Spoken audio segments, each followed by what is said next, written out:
Hi అందరికీ good morning. అందరికీ ముందుగా హ్యాపీ వినాయక చవితి శుభాకాంక్షలు. మీ ఇంట్లో పూజ అయిపోయిందా లేదా? మా ఇంట్లో అయితే పూజ కంప్లీట్ అయిపోయింది. మా ఇంట్లో అయితే వినాయకుడు నేమ్ పెట్టుకోము, నార్మల్గా పూజ చేసుకుంటాము. ఇంట్లో విగ్రహాలు ఉంటాయి కదా, వాటికే పూజ చేసుకుంటాము. ఇంకా నేను ఎలా పూజ చేశానో చూపిస్తారండి.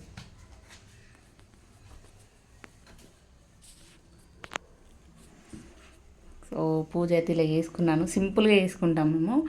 ఇక్కడ లక్ష్మీదేవితోను గణపయ్య ఉంటారు మా ఇంట్లో ఎప్పటికీ. ఇంకా దానికే పూజ చేస్తాను నేను. ఇంక ఇలా చిన్నగా చేసుకున్నాను పూజ. ఇక్కడ కూడా గణపయ్య ఉంటాడు వాళ్ళ అమ్మ నాన్నలతోటి.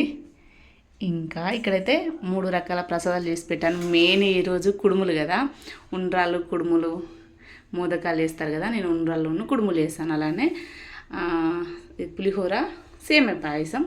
ఇంకా అక్కడ ఉందైతే మా ఇంటి కూరాడు అనమాట. కూరాడు కూడా పండుగలప్పుడు కంపల్సరీ పూజించి పెట్టుకుంటాను నేను. ఇలా ఉంది మా పూజ, కామెంట్ చేసేయండి. Bye bye. మీ ఇంట్లో పూజ చేసుకున్నా లేదో కామెంట్ చేయండి. Bye bye.